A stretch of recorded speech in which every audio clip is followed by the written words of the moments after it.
I didn't. Oh my god! Ominously.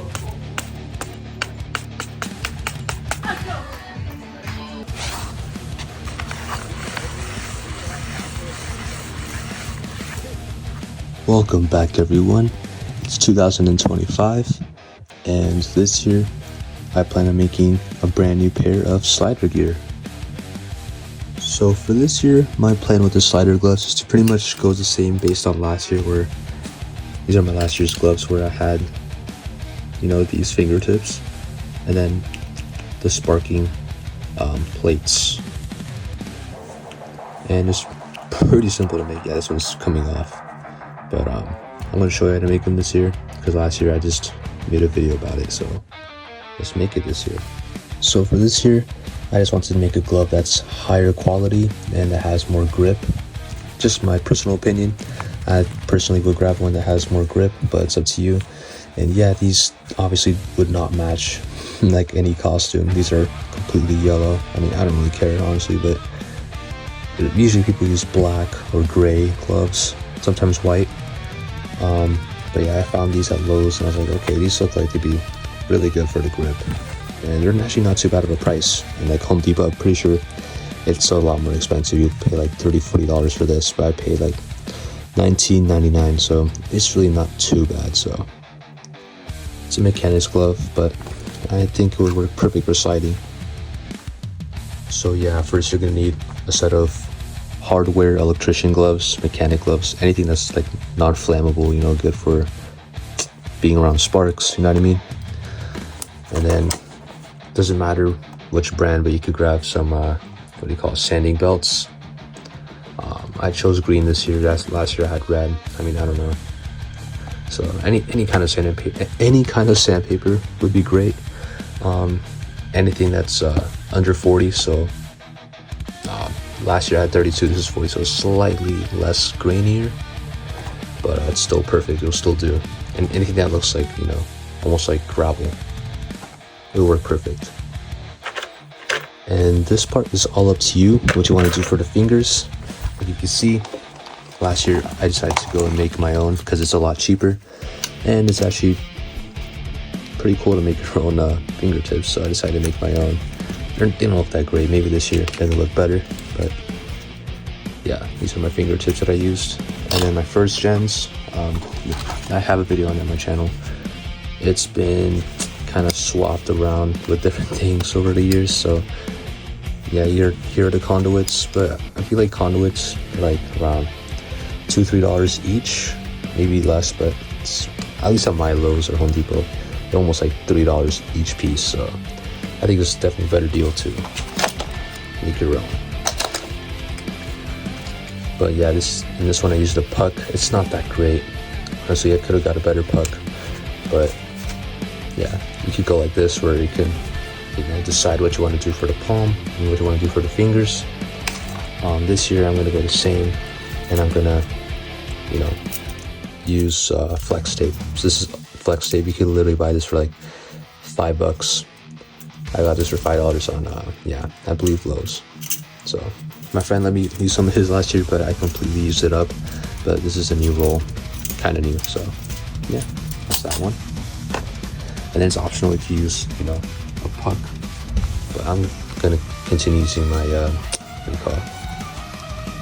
palm plates. This one is a little large, I don't mind. It's pretty much just gonna go in the middle like that. And then what you're gonna have to do is kind of put like a quarter or something to cover up this hole, and that's most likely what I'm gonna do. I'm just gonna put in like a quarter, or maybe even a piece of cardboard, like a really thin cardboard, so that it just blocks it, because or else when you're sparking your hands, you could possibly make a hole with the flint. So yeah, that's that. I'll show you how to make these, obviously. And then sandpaper goes in the middle.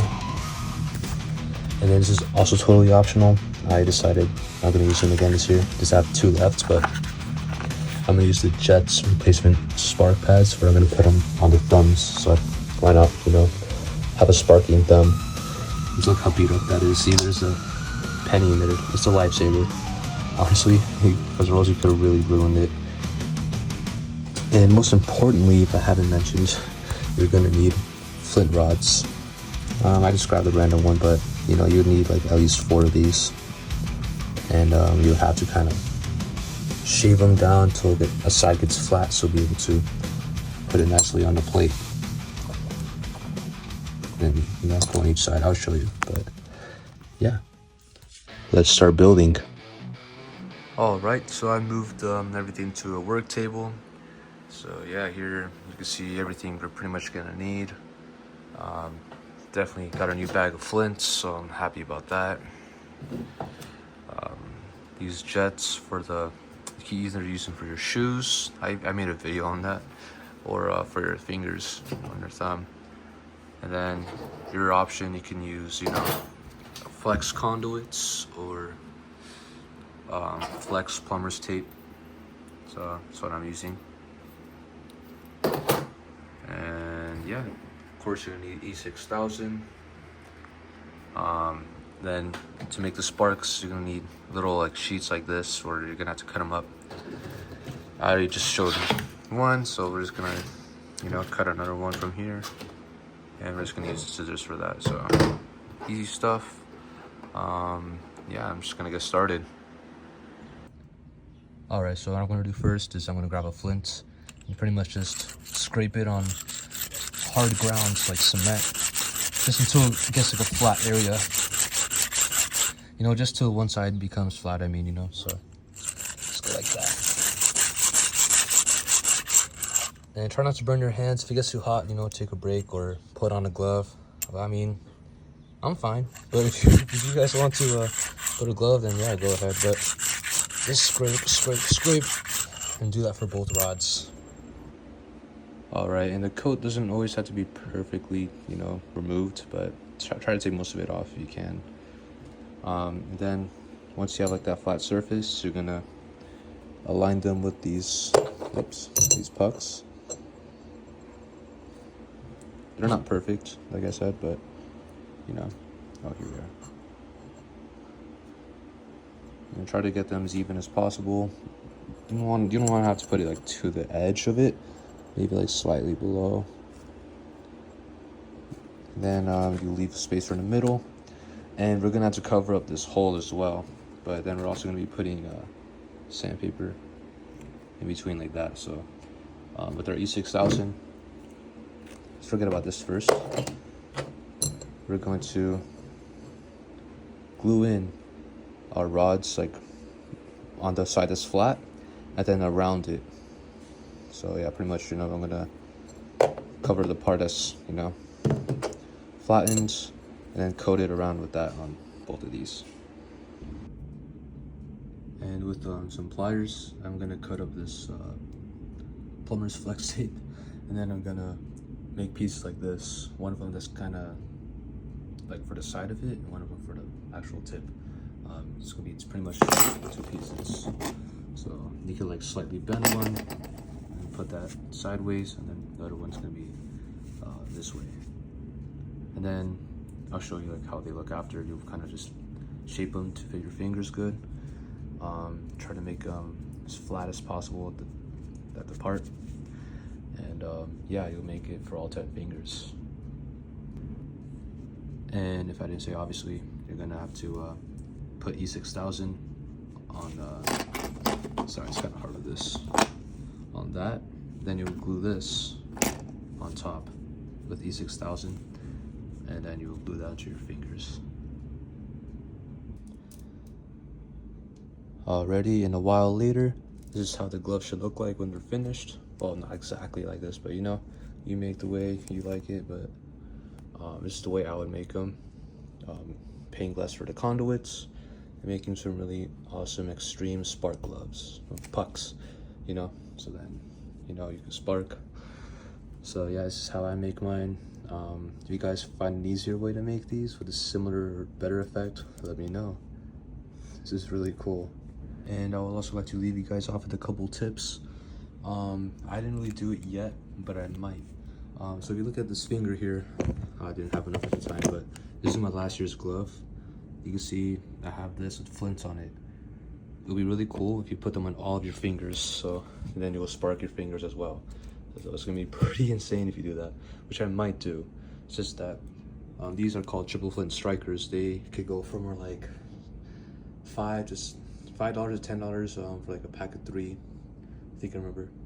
But yeah, I might do it, I might not. For the thumbs this year, I just decided to put that.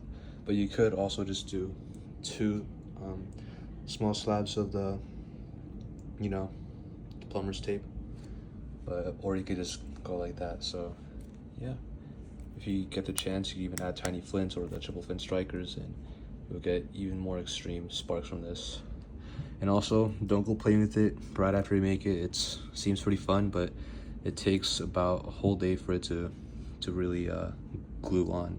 It's like, if it's gonna be on for sure, but they recommend you let it sit for at least a day. So yeah, do that. With the E6000, yeah. Unless you're using some kind of other thing, but using E6000, then yeah, you should definitely wait about a day. But yeah, I also wanted to mention, obviously the sandpaper is not gonna last forever. You can see that this one needs a replacement. So when you're putting down a sandpaper, I don't think I mentioned earlier, but don't put E6000 when gluing down the sandpaper. If you do, it's gonna be a pain to replace, because I did that the first time. I didn't think about it. So use hot glue. Gorilla hot glue should be good enough, like a stronger hot glue, you know, and then you just glue it on, and it might fall off maybe after a week, I don't know, but you can just always replace a new one or just glue it back together if it's still good.